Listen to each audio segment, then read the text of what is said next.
कटकटाने लगे। भूत प्रेत पिशाच घर पर संचई, भूत प्रेत पिशाच खोपड़ियां बटोरने लगे। बेताल वीर कपाल ताल बजाई जोगिन नंचई, वीर बेताल खोपड़ियों पर ताल दे रहे हैं, योगिनियां नाच रही हैं और रघुवीर के प्रचंड बाण चल रहे हैं, अमोघ बाण। योद्धाओं के सिर भुजाएं धड़ कट कट कर गिर रहे हैं। जितनी भुजाएं सिर कटते हैं उतने ही आकाश में नाचने लग जाते हैं। और बिना सिर भुजा के धड़ नाच रहा है, मारो मारो काटो। देवता भयभीत हो गए। राम जी ने देवताओं को भयभीत देखा तो क्या किया, राम जी ने ऐसी लीला रचाई कि राक्षसों को एक दूसरे में राम नजर आने लगे। मारो ये राम है, मारो ये राम है, एक दूसरे को राम कहकर एक दूसरे को समाप्त कर दिया। राम जी ने ऐसी लीला की। राम राम कही तनु तजी, पावहि पद निर्वाण, करि उपाय रिपुमारे छन महु कृपा निधान। राम जी ने पूरी सेना का संहार कर दिया। भक्त वत्सल भगवान की। पंचवटी बसि श्री रघुनायक, करत चरित्र सुर मुनि सुखदायक। इस प्रकार पंचवटी में भगवान बड़े सुंदर चरित्र करते हैं। धुआं देख खरदूषण कीरा, जाई सुपनखा रावण प्रेरा। रावण को जाकर सुपनखा ने कहा, रावण कर सिपान, सुबह दिन राती तुझे होश नहीं है, तू केवल मदिरा पान करके सोता रहता है। रावण तेरी मस्तक पर काल नाच रहा है। कि रावण राजनीति बिनु धर्म बिनु धर्मा, हरि ही समर्पे बिनु सत्कर्मा। रावण नीति के बिना राज्य नहीं टिकता, धर्म के बिना धन नहीं टिकता, परमात्मा को अर्पण किए बिना सत्कर्म नहीं टिकता, कुसंगति करे तो संन्यास नहीं टिकता, अहंकार करो तो ज्ञान नहीं टिकता, मदिरा पान करो तो खानदानी नहीं टिकती। तू संसार में सबको छोटा मानता है, पर कुछ लोगों को हल्का नहीं मानना चाहिए। रिपुरुज पावक पाप प्रभु अहि गनिय न छोट करी। शत्रु को रुज, रुज का मतलब अग्नि को, रुज का मतलब रोग को, पावक मानी अग्नि को, सर्प को, परमात्मा को कभी छोटा नहीं मानना चाहिए। ये कब खतरनाक बनकर प्रकट हो जाए कोई भरोसा नहीं है। हस कहीं विविध विलाप करी लागी रोदन करन। तेरे जैसे भाई के रहते मेरी ये दुर्गति। रावण ने कहा, बता तेरा हाल किसने किया? तो मंदोदरी कहती कि अवध नृपहि दशरथ के जाए, पुरुष सिंह बन खेलन आए। अवध के दो राजकुमार मृगया के लिए वन में आए हैं। रावण ऐसी परम सुंदरी को मैं देख कर आई उनके साथ, तेरी लंका में जिसका कोई जोड़ नहीं है। मंदो ये जानती है सुपनखा की रावण सौंदर्य का शिकारी है, इसे प्रलोभन देंगे तो कुछ भी करने को तैयार हो जाएगा। रावण छोटे वाले ने मेरे नाक कान काट दिए, चुनौती तुझे दी है। ये रावण मैं खरदूषण के पास गई, लेकिन खरदूषण सिरसिरा पूरी सेना के साथ समाप्त हो गए। ऐसा लगता है कि ये दोनों भाई राक्षस विहीन धरती को करने निकल पड़े हैं। रावण ने कहा, तू घबरा मत, तुझा विश्राम कर मैं देख लूंगा। रावण अपना भय छुपाने के लिए अपने विश्राम स्थल में आकर विश्राम करता और सोचता है कि खरदूषण मोहि समबलवंता, तिन्हि को मारई बिनु भगवंता। खरदूषण मेरे समान पराक्रमी हैं, उन्हें परमात्मा के अलावा कोई मार नहीं सकता। इसका मतलब क्या? धरती का भार उतारने के लिए, देवताओं का कार्य सिद्ध करने के लिए परमात्मा धरती पर प्रकट हो गए हैं। अगर ऐसा है तो मैं परमात्मा से वैर का भाव संबंध बना लूं और उसे अपने नगर के किनारे ले आऊं और अपने परिवार के सहित मैं भवसागर पार हो जाऊं। रावण ने भगवान से वैर का संबंध बांध लिया है। भक्त वत्सल भगवान की। सवेरा हुआ, चला अकेल जान चढ़ते हैं वहां, बस मारीच सिंधु तट जहवा, जहां मारीच पड़ा है। विश्वामित्र जी के यज्ञ में फेंका हुआ मारीच आज भी वहीं पड़ा है। रावण आया, इधर राम जी ने लीला की, लक्ष्मण जी बाहर गए, कहा वैदेही अब रावण आने वाला है, तुम्हारा स्पर्श करेगा जलकर राख हो जाएगा। हे मैथिली तुम पावक मह करो निवासा, जो लो जब लगी करो निशाचर नासा। अब मैं निशाचरों का नाश करूं। हे आद्य शक्ति तुम अब अग्नि में प्रवेश कर जाओ और अपनी परछाई को मेरे पास प्रकट कर दो।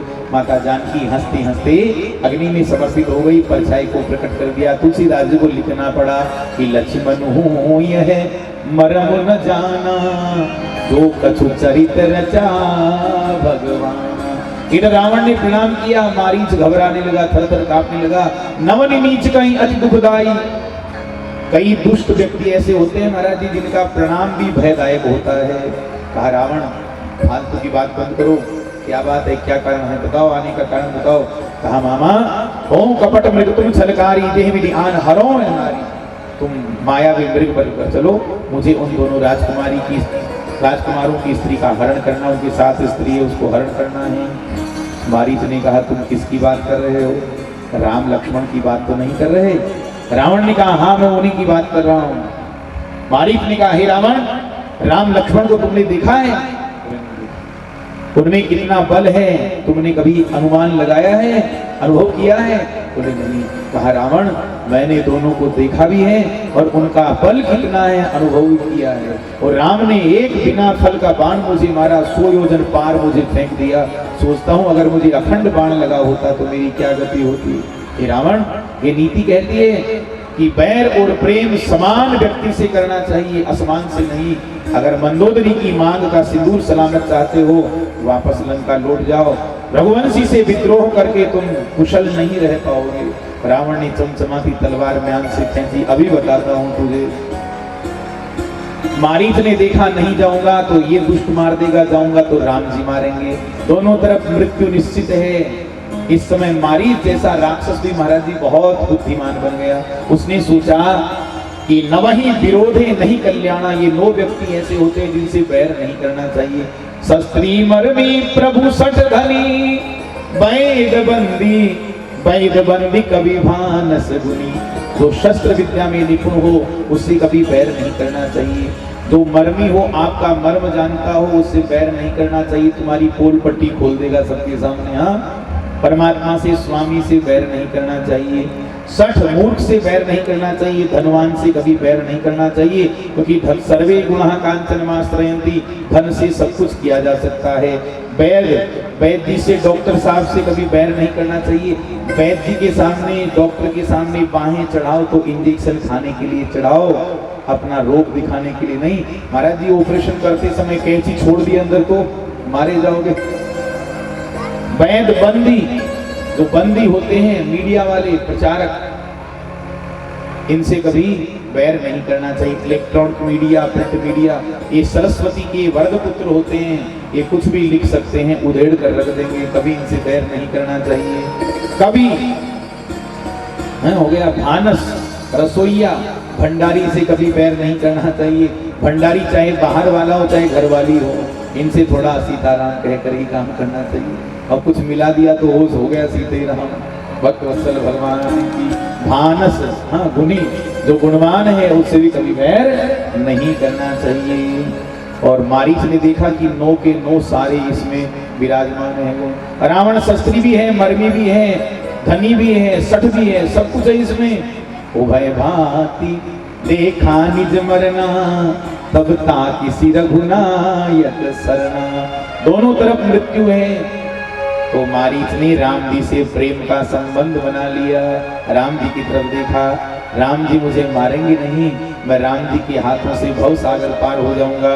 हाँ, मम पाछे धर धावत धरे सरासन बान, फिरी फिरी प्रभु बिलो की हूँ धन्य नमो समान।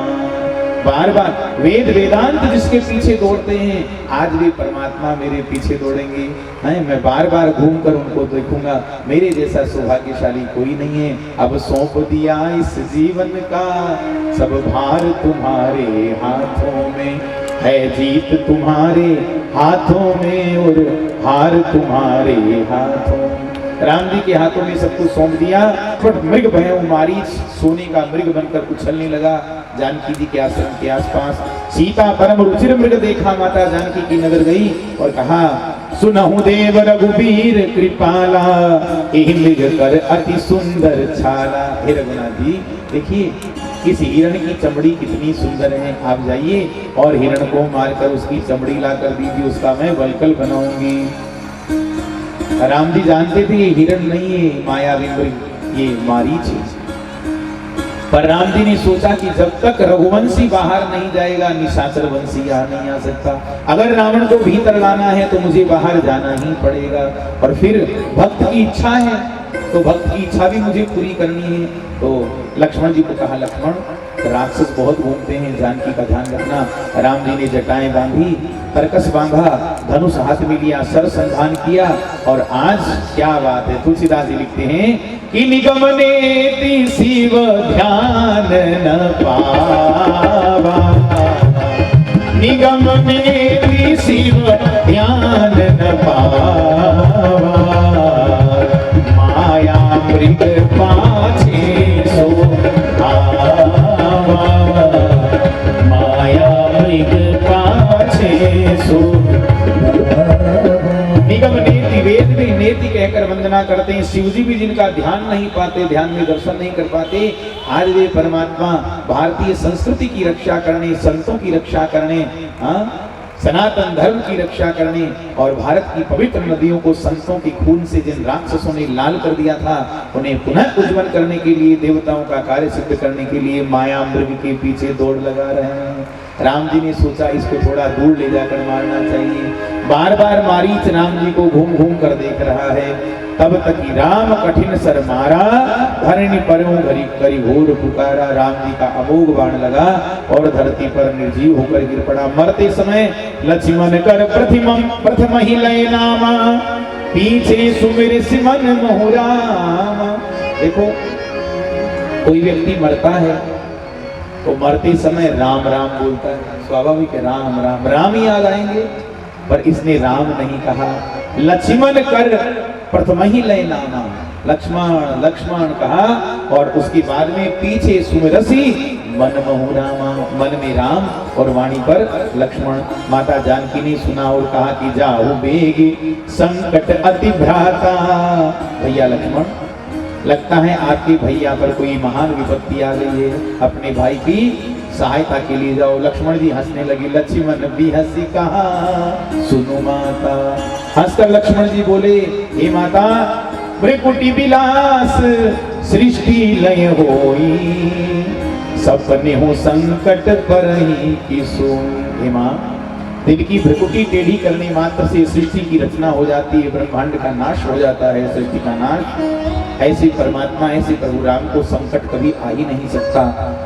मर्म वचन अति, जब सीता बोला, माता जानकी ने मर्म वचन कहे। अच्छा, मर्म वचन क्या कहे, संतों का अलग अलग भाव है। शायद ये कहा होगा कि मैं मूल सीता नहीं हूँ, मैं परछाई हूँ, क्योंकि लक्ष्मण जी तो बाहर गए हुए थे। अस्तु जो भी भाव रहा हो, हरि प्रेरित लक्ष्मण मन डोला। लक्ष्मण जी का मन विचलित हो गया, एक वैराग्य की रेखा खींच दी। वन देवी, वन देवता, सूर्य चंद्रमा सबकी प्रार्थना करते हैं, भूदेवी से प्रार्थना की और कहा महा इसके बाहर मत आना। लक्ष्मण जी दौड़ पड़े राम जी की सहायता करने के लिए। इधर सोन बीच 10